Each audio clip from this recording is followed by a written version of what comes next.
This video is brought to you by friend of the channel Squarespace. Stick around to learn more about how their intuitive website creation tools help people turn their hobbies into careers and dreams into reality.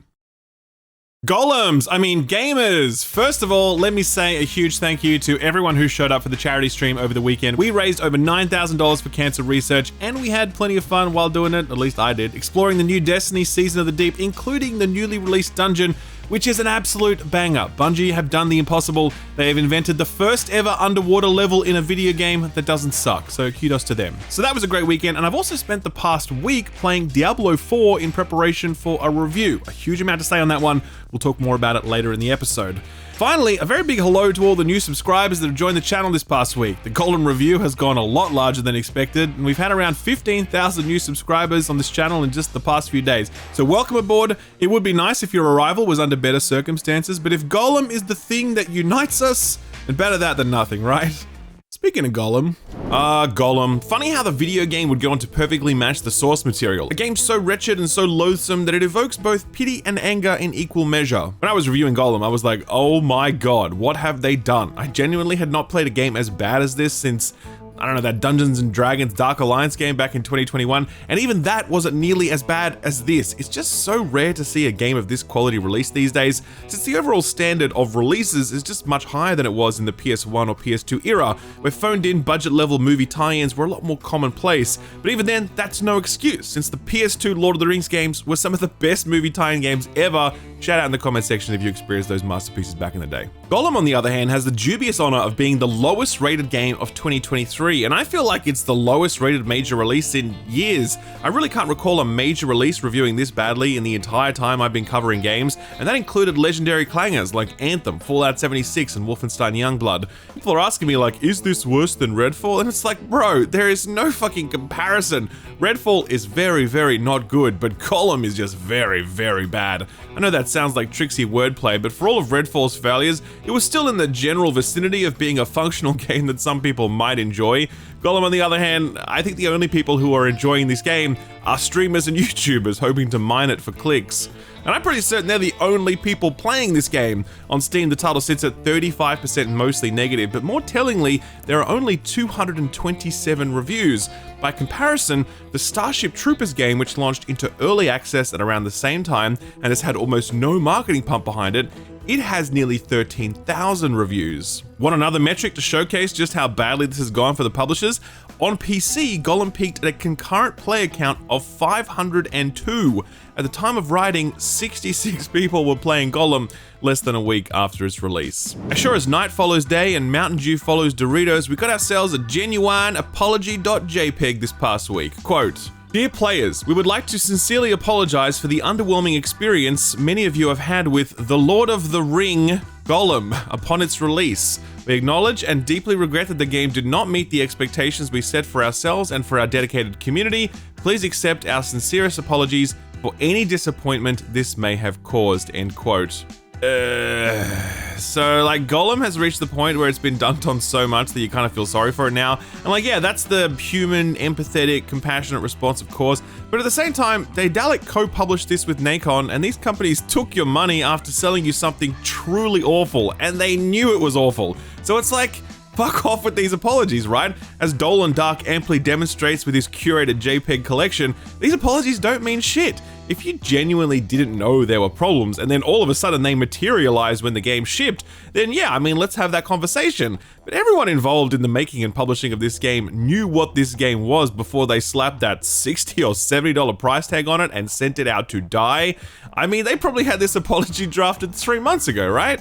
So basically, please save your phony apology JPEGs. We've had enough of them, and we just want games that aren't like this. But as we were reminded by Phil Spencer just recently, this is what publishers will do. All publishers. They will ship a game that they know is bad after it reaches a certain point in the development cycle, just the same way that movie studios will release shitty movies. It would be nice if they didn't, but that's just not how the world works. We can't rely on publishers to protect us from bad products. We have to rely on ourselves. That is why we should never pre-order, keep our hype in check, never pre-order, seek out reviews from people we trust, never pre-order, don't buy games on day one if you know they're busted, and most importantly, never pre-order. So is that the end of the Gollum saga? Maybe not, as there have been reports that Daedalic are working on another Lord of the Rings game. This reporting is based on some speculation since it's based on a government grant application that's not exactly specific, but based on the description, it could well be another Lord of the Rings game. I low-key suspect that if it was a Lord of the Rings game, it no longer will be. God, can you imagine if these guys went back for a second bite of the cherry? That would be one hell of a news cycle, but let's hope it doesn't come to that. Last week, Sony hosted their annual showcase, or so we thought. The rumor mill is churning that Sony are likely to host another showcase at some point this year. That would be unusual for them, since they typically only do one showcase a year, with states of play peppered in between. If this rumor is true, it's unclear if this additional showcase was planned all along, or if it's a response to the rather lackluster reception that this most recent showcase received. It does track with a broader set of rumors that suggest that a number of first-party studios have stuff ready to show, but it wasn't shown here. Think Ben's Studio, Housemarque, potentially Insomniac's Wolverine, what's next from Sony Santa Monica and Guerrilla, as well as whatever Bluepoint might be cooking up. Insert your Bloodborne remaster hopium right here. What we do know for sure is that Sony are going all in on live services, as all but one or potentially two of the first-party games that Sony showed off during their showcase were live services. Think Marathon, Concord, Fair Games, Destiny 2, and perhaps Helldivers 2. That strategic shift is already setting off some alarm bells. Sony has built its modern empire on cinematic, single-player blockbusters like God of War, Spider-Man, Horizon Zero Dawn, and The Last of Us.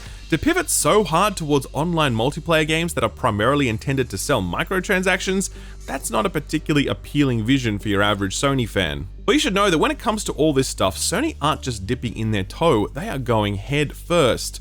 A recent earnings call revealed that right now, Sony are spending more on developing live service games than they are single-player games, 55% to 45%. By 2025, that gap will widen to 60-40. Sony has 12 live service games currently in development, and they are spending the majority of their development budget on those 12 titles. So yeah, I gotta say, when I see the numbers laid out like that, that reality hits me pretty hard. I don't want Sony to be spending 60% of its development budget on live service games because, and this is gonna sound really basic, but here's how I view it, I don't have time for one more live service in my life, let alone 12. I mean, the beauty of Sony's current approach to game making is that I can enjoy their entire portfolio, play all of the games that they put out because they're finite experiences designed to move me, hold me, thrill me, kiss me. Sorry, I was watching Batman Forever recently. Point is, if Sony charts ahead with all these multiplayer games powered by microtransactions and FOMO, I'm not particularly interested in most of those, and I certainly don't have time to be able to enjoy them properly. I mean, I can't think of any publisher that has 12 successful live service titles outside of the sports category. A successful live service is like lightning in a bottle. Does Sony really think they can catch it 12 times? The reality of these questions is already coming home to roost. Already, it's all but confirmed that Sony has cancelled one of these in-development games at Deviation Games, a studio they partnered with to make a multiplayer live service title. That project being canned has resulted in significant redundancies at that studio, and their future is now anything but certain. Hopefully they can find a new project to work on soon. But Deviation are just small time, you say, a startup, unproven. Surely Sony's big dogs would be able to deliver the required live service bacon, right? Well, the dogs don't get much bigger than Naughy Dog, arguably the crown jewel in Sony's first-party stable. They've been working on a live service multiplayer title which is rumored to be largely based on the Factions game mode from the original Last of Us. This project has been hyped up by Naughy Dog bigly. Neil Druckmann said that this was the most ambitious project that Naughy Dog has ever worked on, and this is a fucking ambitious studio we're talking about, man. For him to say that, damn, I cannot wait to play it. You know who has played it though? Bungie. And you know what they thought about it? Okay, let me explain. Jason Schreier of Bloomberg is saying that he has 4 sources close to the matter that say that work on Naughy Dog's live service game has been put on hold and large portions of the development team have been reassigned to other projects. That is huge news. This reassessment comes after Bungie visited Naughy Dog, played their game, and said it didn't have the necessary live service legs and that it would fail to retain players over time. God damn, man, can you imagine being a Naughy Dog employee and Bungie comes into your house to tell you that your game sucks? Neil Druckmann would be like, oh, thanks Bungie, nice of you to take time out of your busy schedule, sunsetting content people have already paid for. How many days since the last time Telesto broke your game? Do you people even know what the Veil is? Does anyone? Sorry, I think I may have been projecting a little bit there. Point is, if this story is true, and it probably is if Schreier is willing to put his name to it, then you can see this sort of esteem that Sony hold Bungie in when it comes to their live service ambitions. And you can see that there are absolutely no sacred cows if they're willing to shelve a major, ambitious Naughy Dog project that isn't hitting the desired quality bar. Interestingly, just as Schreier's story broke, Naughy Dog issued a statement on their title saying, quote, The Last of Us fans. We know many of you have been looking forward to hearing more about our The Last of Us multiplayer game. We're incredibly proud of the job our studio has done thus far, but as development has continued, we've realized what is best for the game is to give it more time. Our team will continue to work on the project, as well as our other games in development, including a brand new single-player experience.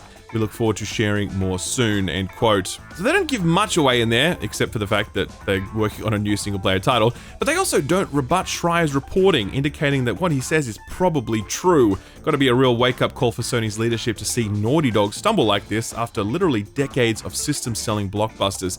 A stark reminder of the reality that live service development is a very different beast requiring a very different skill set.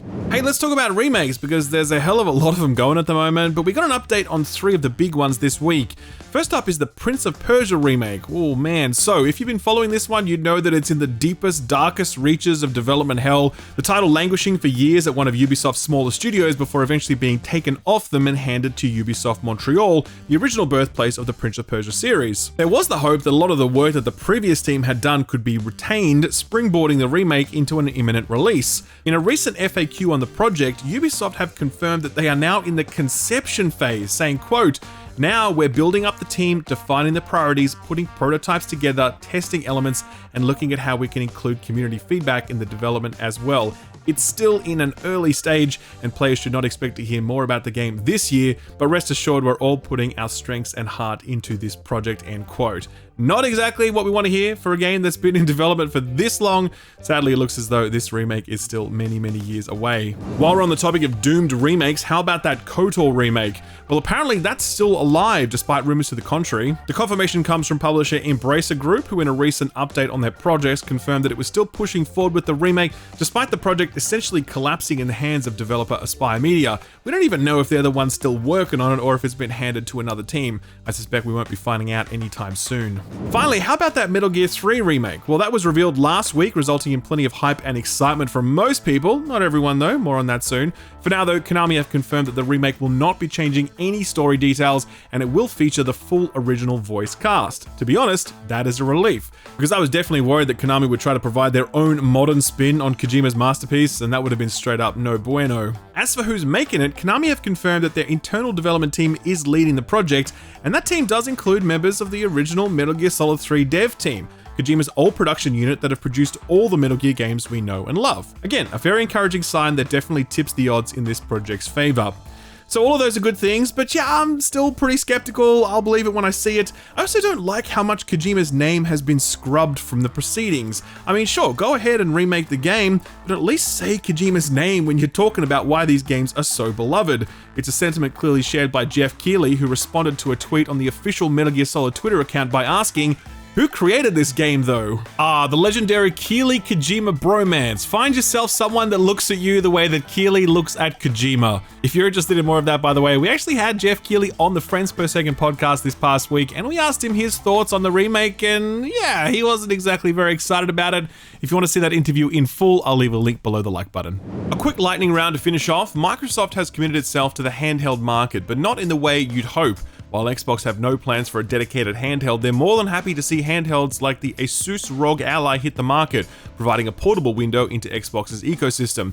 Xbox's Asia business director Jeremy Hinton told Ungeek that Microsoft plans to support these sorts of devices on both the hardware and software fronts, which is good because the handheld touchscreen Windows experience could do with a hell of a lot of work. RGG fans, you're going to be eating good real soon because the studio just announced RGG Summit, scheduled for June 15th at 8 PM PT. We're definitely going to hear more about Like a Dragon 8, due out next year, as well as Like a Dragon Gaiden, The Man Who Erased His Name, which is apparently coming this year. RGG usually have one or two tricks up their sleeve, so I wouldn't be at all surprised if this showcase threw out a few curveballs as well. Looking forward to that one. Final Fantasy 16 is now less than a month away, and the dev team are doing their final press push. Recent previews have been extremely positive, the game is looking fantastic, and apparently it's very polished to the point where producer Yoshi P has said that the game will not require a day one patch, a real rarity in this modern era. Furthermore, he's also said that there are currently no plans for any DLC, which is a very encouraging statement, given that Final Fantasy 15 was essentially half finished, its most important storylines delivered through paid DLC content, some of which never even got released as development plans were cut short. To hear this game is both complete and polished, that is how Yoshi P rolls. God bless this man. And finally, Dead Island 2? More like Dead Island 2 million, because it sold 2 million copies. Yeah, like and subscribe for more sales data jokes like that one. Dead Island 2 has had a famously cursed development, nearly a decade spanning 3 different studios, but the final product ended up being surprisingly alright, and while it didn't garner massive critical acclaim, it does appear to have been a solid commercial success. With these sorts of numbers, a Dead Island 3 is all but inevitable, and to be honest, I'm 100% okay with that. Let's just hope that the next one doesn't take a decade to release. So, what got announced or delayed this week? Well, there are 3 announcements and 1 delay this week. The first was for Ratchet & Clank Rift Apart's PC port, which has been suddenly revealed and is on the way very soon, July 26 to be precise.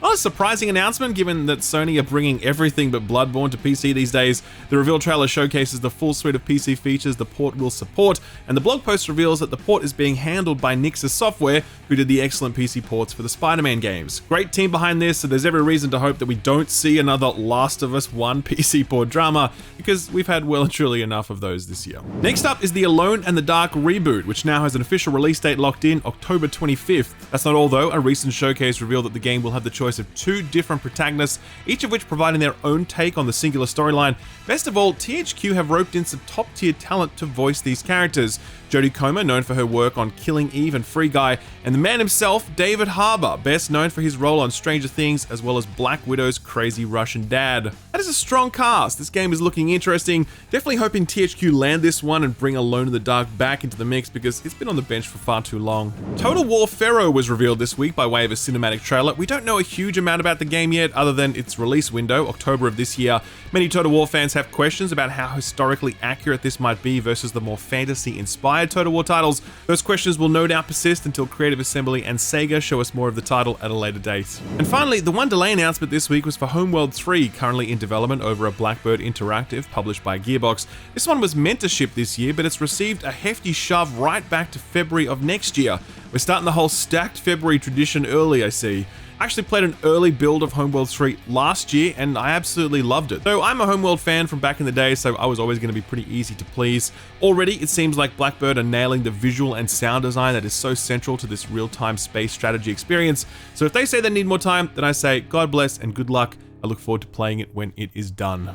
So what came out last week? Well, there was a bunch of stuff, but most of it we covered off last week in the upcoming release block as review embargoes have broken early.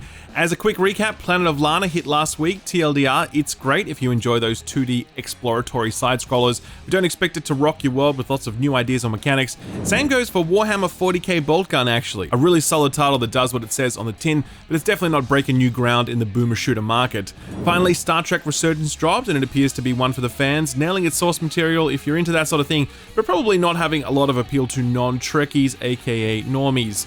And then there was Gollum, but yeah, we already well and truly covered that one. One title that dropped last week that we didn't cover was Convergence, a League of Legends story. It's a 2D action platformer starring the time-bending Echo. It's apparently pretty great, which is unsurprising given that Riot's publishing label maintains a pretty high quality bar. The title is sitting at a very positive 91% on Steam, and critics have this at a strong 82 on OpenCritic. GamesRadar scored this one 4 out of 5 stars, saying, quote, "An intricate, playful Metroidvania set in the worst that League of Legends universe has to offer, Convergence brings its dystopia to life by needing weighty platforming together with excellent time-winding combat, and it's only held back by its slightly cartoonish take on its source material," end quote. Oh yeah, and the new Destiny season dropped last week as well. It's pretty good, just in case you were wondering. I know you weren't, but I'm gonna tell you anyway. So what's coming out this week? Well, first up there are some console ports. Chicory, A Colorful Tale finally makes its way to Xbox today. That is a very charming coloring book inspired adventure. Got plenty of love when it released back in 2021, and as of today, you'll be able to get it on Game Pass for PC and Xbox. Company of Heroes 3 makes its way to consoles today as well. This one, not a great launch. PC reviews are very hostile, lots of reports of this being quite buggy and unfinished, and unfortunately the studio just made 100 of its employees redundant, so it's unlikely that there's going to be a lot of weight behind this one to bring it up to standard. Still, if none of that bothers you, then this is out right now for PlayStation and Xbox. Here's a really interesting one. The System Shock remake has finally arrived, and the reviews for it make for some interesting reading. Steam reviews aren't live yet, but the critics put this at a fair 74 on OpenCritic, which which is respectable, but it's also a little low. That score appears to have been dragged down considerably by Night Dive's commitment to the source material, with many reviews commenting that the game still clings to outdated and frustrating mechanics that modern-day game design has long since moved past. The 7.5 from Press Start is a good example of this. Quote, "After 3 decades, System Shock still serves up a sci-fi banquet, complete with one of the greatest antagonists and features that revolutionize a genre.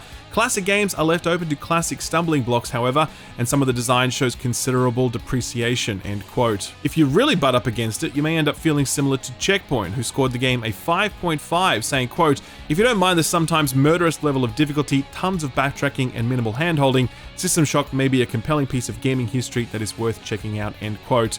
Personally, I was really intrigued by this when I played the demo because I could see this was definitely sticking to the original, warts and all, and that wasn't going to be for everyone, but it would also make for a unique experience. It's rare to see something get a visual glow up without an accompanying design glow up. Anyway, this is out right now on PC. Console ports are coming at some point in the future. Decarnation is a 2D horror title that is punching well above its weight in the OST department since they've roped in Akira Yamaoka, the composer behind the Silent Hill series. That's a pretty big get for a small title like this. Visually, it looks nice as well, and I can definitely see this one having some sleeper hit potential if it all comes together. It's hitting Switch and the PC on the 1st. Gunfire Reborn is a much-loved FPS roguelike that's been on a PC and Xbox for a while now, but it's coming to PlayStation on the 1st. Biggest release of the week, at least technically speaking, is Street Fighter 6, arriving on all platforms bar the Switch on June 2nd. Now, I actually did receive a review code for this one, but to be honest, I got so caught up playing Diablo 4 this past week that I just didn't have any time to review Street Fighter, which I'm bummed about because I would have loved to have put out a review for this from the perspective of someone who doesn't play fighting games. If there was ever going to be a fighting game that might appeal to that type of player, it'd be Street Fighter 6, since it has a world tour story mode thing that lets you create your own character and tour the globe, facing off against the roster of iconic characters while you soak up what is sure to be a very melodramatic story. Even though I didn't review the title, lots of other people did, and it is clear that Capcom's incredible, near unbroken winning streak continues, as Street Fighter 6 is currently sitting at a mighty 92 on OpenCritic, making it one of the highest rated releases of the year. Everyman and his dog loves this. GameSpot scored it a 9 out of 10, saying, quote, "Capcom's flagship fighter is back in form with intricate but approachable fighting mechanics and a feature-rich package," end quote. And the 6th Axis went the whole hog, the perfect 10 out of 10, saying, quote, "Street Fighter 6 doesn't need recommending to hardcore fighting fans. You already know how incredible it is. But do I recommend it for more casual players? Street Fighter 6 has a real sense of community, welcoming all players, old and new, teaching new tricks and providing something for those that just want to have a bit of fun. This is truly a fighting game for everyone," end quote. Congrats to Capcom. These people are just undefeated right now, which bodes very well for the likes of Dragon's Dogma 2 and hopefully Exoprimal, though that does feel like a lot more of a long shot. And finally, the only other release this week isn't technically releasing this week, but it is if you sling Blizzard another $20 or $30 for early access. I'm talking, of course, about Diablo 4, the newest entry in the iconic franchise that birthed the ARPG genre all those years ago. As I mentioned, I spent the past week reviewing it. You might have seen that some reviews are out already. My review is not, because Blizzard is the latest publisher to adopt a bullshit 20-minute time limit on recorded footage being shown in reviews. If I want to review the game for 25 or 30 minutes, they suggest that I repeat footage or use trailer footage or whatever, and I'm like, what the fuck? Why would I want to give my viewers a shittier experience by repeating footage? And what does it matter if I have an extra 5 or 10 minutes more recorded footage, so long as I'm not spoiling anything? It's fucking annoying. So, because my review is longer than 20 minutes, it'll go up when the early access launches, which is Friday, June 2nd at 9 AM Australian Eastern Standard Time, which is Thursday, 4 PM PT for you Americans. You Europeans, you guys will be asleep, but it'll be waiting for you when you wake up in the morning. While my review may be late, there are plenty of other reviews out right now, and they tell a clear story. Diablo 4 is a triumph for Blizzard and one of the best releases this company has put out in many years. The title currently sits at a mighty 90 on OpenCritic, which, like Street Fighter, makes it one of the highest rated releases of the year. Paul Tassi of Forbes scored it a 9, saying, quote, "Blizzard really seems like they've nailed this, and I'm going to say the only way this will be poorly received at launch is if technical issues kill people's ability to play. But once it gets rolling, yes, I think you're going to like Diablo 4, end quote." Most reviews read something similar to that, with the only critical review being an in-progress one from PC Gamer, who seemed to be frustrated with Diablo 4's live service elements and how they've influenced the game's core design. Quote, "An exciting, modern version of Diablo is in here. I can see parts of it poking through the surface, but I'm starting to lose patience waiting for it to show its face, end quote. To be honest, as I'll say in my review, it's really hard to judge any of that stuff yet since this game is pretty fucking huge, and the review window provided only limited time to assess a game that's meant to be played for thousands of hours. By and large though, Diablo 4 does deliver, and I look forward to talking more about it when my review goes up later this week. Alright, that's this week's releases out the way. Time to look toward a more distant horizon, so put this on your radar.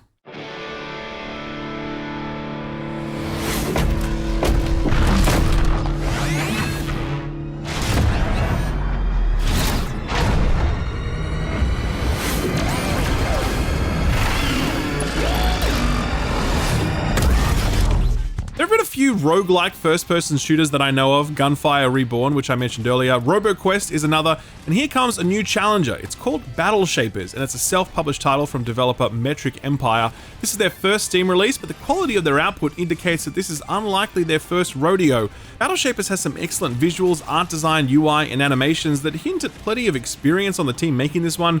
As for what it is, yeah, it's an FPS roguelike, moving through different environments, shooting bad guys in the face, and collecting power-ups so you can shoot bad guys in the face in increasingly more interesting ways. Think Hades but with guns and you're a fair way there. This one looks plenty promising and it was just revealed. The developers have confirmed it's entering early access in Q3 of this year. If you'd like to get in on the ground floor, I'd recommend wishlisting it. That's what I've done. That always helps out developers in a very big way. If you want to do that, then I've profiled it over on my Steam Curator page, which also has links to all of the other Put This On Your Radar stuff I've recently covered. I'll leave a link to all of that below the like button. Sort of free stuff time now, and this is the last day of the month, so if you haven't yet downloaded all of your Games with Gold, your PS Plus titles, or your Prime game goodies, then now's the time to do it because all three will get new lineups over the coming days. Epic though continues its regular weekly refresh. Right now you can get the superb and timeless Fallout New Vegas. As I said before, I'm pretty sure that everyone already owns like 6 copies of this, but if you're one of the rare few that don't, then I guess this is your lucky day. I'm not going to do a blurb on Fallout New Vegas, by the way. We all know New Vegas at this point. As for what's next from Epic, we have no idea. The next title releasing on the 2nd of June is another one of those mystery titles, which typically means it's good and worth logging in for. As I said, that's coming on Friday if you want to check it out for yourself, but I'll certainly update you in next week's show as well. Prime Gaming is getting its regular monthly update. Not a huge month for them, at least in terms of heavy hitters. Best thing on offer is probably Neverwinter Nights Enhanced Edition, which, you know, it's a bit long in the tooth, that one. SteamWorld 2 Dig is also on there if you're looking for some Metroidvania-style action. On top of that, there's an additional 11 games, a mix of smaller titles, retro offerings, etc. Hopefully you find something that you like. Xbox revealed their Games with Gold lineup for the month, and it's Games with Gold, alright. To be fair, it does include the excellent Adios, which doesn't have much going for it in the presentation department, but it is a beautifully written game that I guarantee you will stay with you long after you finished it. The other one is something called The Veil, Shadow of the Crown, which I hadn't heard of, but it's an audio adventure with no visuals, and it's played like an interactive audiobook. It's apparently really good, so if you're looking for something out of the box, then this may be just what you're looking for. Finally, Game Pass got a refresh this week as well. Not a huge lineup here, but Hypnospace Outlaw has got plenty of fans if you're looking for some retro throwback vibes. Car Mechanic Simulator, you just know your dad's going to be downloading that one. Biggest addition is Amnesia the Bunker, which I don't think was earlier announced for Game Pass, but yeah, I guess it is now. This is a brand new release horror game arriving day one on Game Pass after a number of minor delays. It's looking like a good, scary time if you've got the stomach for it, so I hope you enjoy yourself. 2 weeks later, everyone is still obsessed with Tears of the Kingdom, and I gotta say, I don't blame them. Talk about a game having long legs, not only does it take like 100 hours to finish it, but you got people out there building actual Metal Gears in a Zelda game.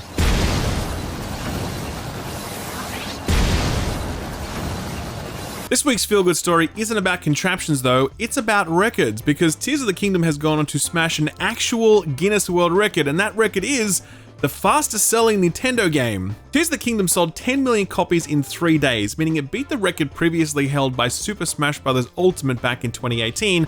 That one sold 12 million copies in 24 days. This new record also makes Tears of the Kingdom the fastest selling Legend of Zelda game in the franchise's 37-year history, a title previously held by Skyward Sword back in 2011.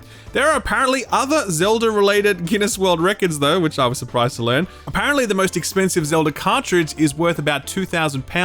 It's a cart that was used in repair centers to test NES hardware. Fair enough. The record for the largest collection of Zelda memorabilia goes to one Martha Haynes of Norway, whose collection comprises some 1,816 pieces. Here she is, looking very pleased with herself.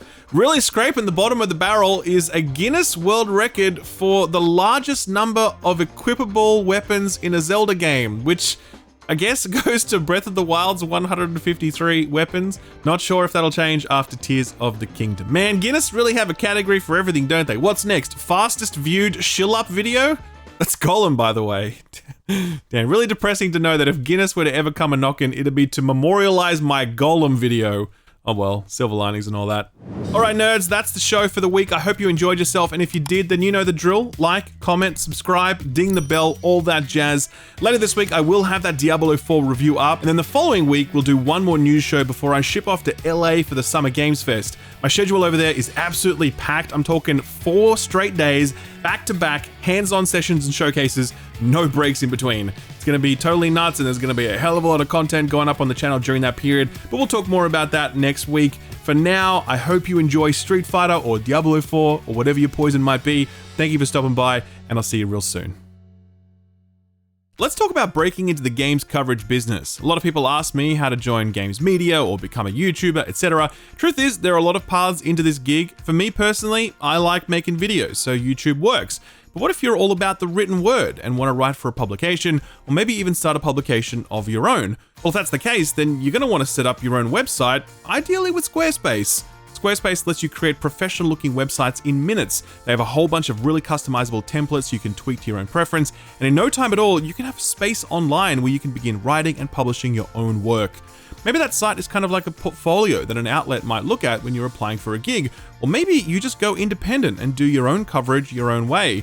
If you're going to do that, then you're definitely going to need to worry about things like SEO, otherwise your work won't appear in search. Luckily, Squarespace provides helpful SEO tools for just that. You're also going to want to know how people find your website and what people are doing when they get to it. That's why Squarespace has detailed analytics tools allowing you to track all that stuff and more.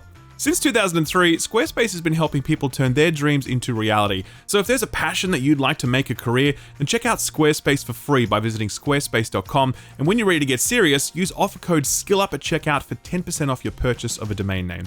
Thanks Squarespace for sponsoring the video, and thank you for watching it.